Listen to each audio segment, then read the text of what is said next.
नमस्कार मित्रांनो, ग्रॅव्हिटा India limited ही company भारतातील रिसायकलिंग इंडस्ट्रीमधील एक आघाडीची कंपनी आहे, जी मुख्यतः lead cycling, aluminium recycling, plastic recycling आणि रबर रिसायकलिंग क्षेत्रात कार्य करते.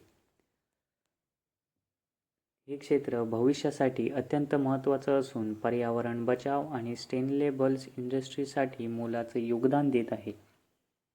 चला तर मग सविस्तरपणे आपण ग्रॅव्हिटी इंडिया लिमिटेडबद्दल जाणून घेऊया.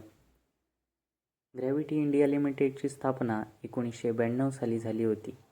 कंपनीचं मुख्यालय जयपूर, राजस्थान येथे आहे. सुरुवातीला कंपनीने लीड सायकलिंग या प्रमुख सेगमेंटमध्ये काम सुरू केलं होतं आणि हळूहळू कालांतराने त्यांनी आपला व्यवसाय ॲल्युमिनियम, प्लॅस्टिक, रबर रिसायकलिंग आणि विविध क्षेत्रात विस्तारला. कंपनीने आपली उपस्थिती भारताबरोबरच आफ्रिका, एशिया, युरोप आणि लॅटिन अमेरिकामध्येही प्रस्थापित केली आहे. तर चला तर मग आपण या कंपनीचे फंडामेंटल्स बघूया. या कंपनीचे सध्याचे मार्केट कॅप 13,000 करोडच्या आसपास आहे. या कंपनीची सध्याची करंट प्राईस 1,775 निघून येत आहे. पण व्हिडिओ शूट करताना थोडी मार्केट प्राईस वर खाली होऊ शकते.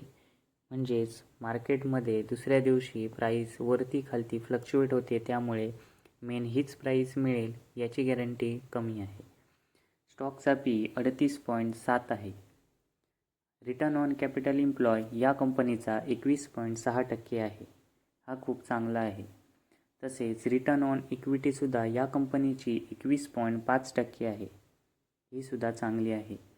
या कंपनीचा सध्याचा अल्टमॅन झेड स्कोअर निघून येत आहे 12.5.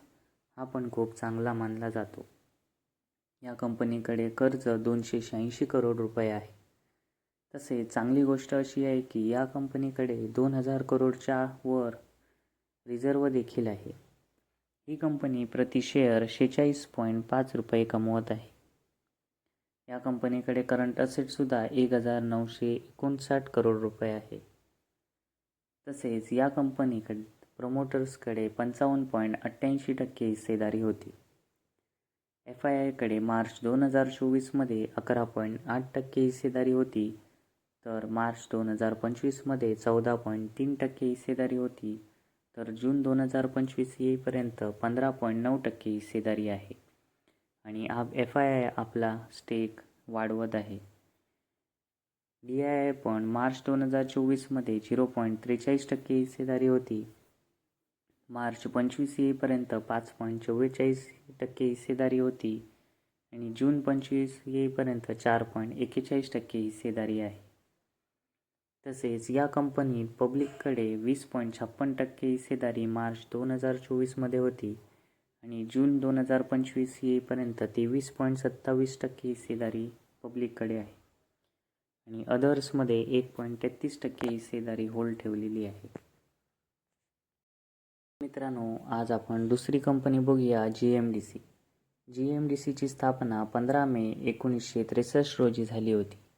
ही कंपनी गुजरात सरकारच्या मालकीची असून खाण व्यवसायात क्षेत्रात लिग्नाईट, बॉक्साईट, फ्लोरोस्फेअर आणि मॅग्नेज सारख्या खनिजांचे उत्खनन आणि विशेष काम करते. सुरुवातीला ही कंपनी लहान उपक्रम होती, पण आज GMDC हे भारतातील सर्वात मोठे लिग्नाईट खनन करणारे सरकारी उपक्रम बनलेले आहे. GMDC खालील खनिजांमध्ये काम करते, जसं की लिग्नाईट, कोळशासारखे इंधन ऊर्जेसाठी वापरले जाते. गुजरातमधील GMDCचं महत्त्व उत्पादन. बॉक्साईट, ॲल्युमिनियमचं मुख्य कच्चा माल. फ्लोरास्पार, औद्योगिक प्रक्रियांमध्ये वापरले जाते. तसेच मॅग्नीज, स्टील उद्योगात खूप गरजेचे घटक.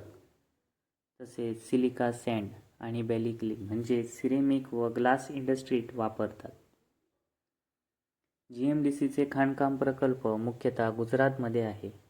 कच्छ, भावगर, पंचमहल, भरूच, सुरेंद्रनगर, राजकोट इत्यादी जिल्ह्यांमध्ये. कंपनीकडे अनेक लिग्नाईट खाणी, बॉक्साईट खाणी आणि मिनरल प्रोसेसिंग युनिट्स देखील आहेत. कंपनी पॉवर जनरेशनमध्ये सक्रिय आहे. त्यांनी ऊर्जा निर्मितीसाठी लिग्नाईटवर आधारित पॉवर प्लांट देखील तयार केले आहे. चला तर मग आपण या कंपनीचे फंडामेंटल्स बघूया.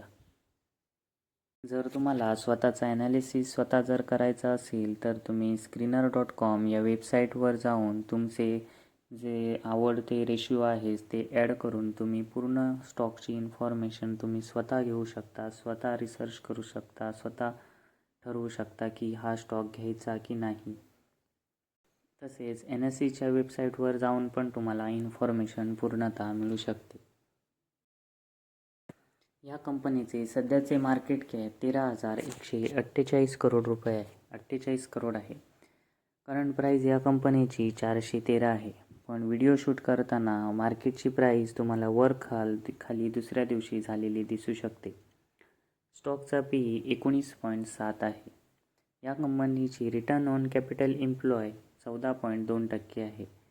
तसेच रिटर्न ऑन इक्विटीसुद्धा या कंपनीची 11% आहे. या कंपनीचा सध्याचा अल्टमॅन्स हेड स्कोअर निघून येत आहे 4.90. या कंपनीकडे डेप्ट 126 करोड आहे. तसेच चांगली गोष्ट ही आहे की या कंपनीकडे रिझर्व देखील 6,348 करोड आहे. ही कंपनी प्रति शेअर 20 रुपये कमवत आहे. करंट असेट या कंपनीकडे 2,489 करोड आहे. या कंपनीचा कंपाऊंडिंग सेल्स ग्रोथ 10 वर्षाचा 7% आहे. तसेच 5 वर्षाचा 14%, 3 वर्षाचा 1% आणि ट्रेलिंग 12 मंथ्सचा 10% आहे. तसेच या कंपनीचा कंपाऊंडिंग प्रॉफिट ग्रोथसुद्धा 10 वर्षाचा 5%, 5 वर्षाचा 36% तर 3 वर्षाचा 15% आहे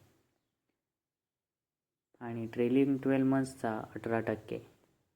तसेच या कंपनीत स्टॉकचा प्राईस CAGR सुद्धा 10 वर्षाचा 16% आहे, 5 वर्षाचा 57% आहे तर 3 वर्षाचा 34% आणि 1 वर्षाचा 6% आहे. तसेच या कंपनीचा रिटर्न ऑन इक्विटीसुद्धा 10 वर्षाचा 10%, 5 वर्षाचा 13%, 3 वर्षाचा 14% तर लास्ट इयर 11% होता. या कंपनीत प्रोमोटर्सची एवढी चांगली गोष्ट आहे की मार्च 2024मध्ये 74% हिस्सेदारी होती आणि अजूनही प्रमोटर्सने आपला स्टेक विकलेला नाही. जून 2025 येईपर्यंत या कंपनीत अजूनही 74% हिस्सेदारी तशीच आहे.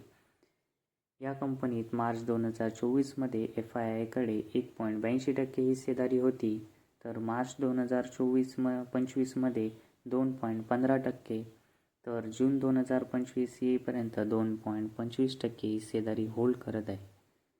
म्हणजेच याचा अर्थ असा आहे की FII आपला स्टेक हळूहळू वाढवत आहे. तसेच DIIकडे मार्च 2024मध्ये 0.75% हिस्सेदारी होती तर मार्च 2025मध्ये 76% आणि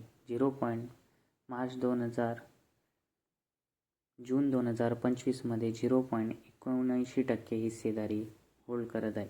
म्हणजे DII पण आपला स्टेक थोडा वाढवत आहे.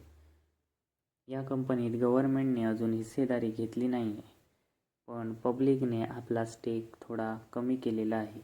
मार्च 2024मध्ये 23.43% हिस्सेदारी होती, मार्च 2025मध्ये 23.10% हिस्सेदारी होती आणि जून 2025मध्ये 22.97% हिस्सेदारी आहे.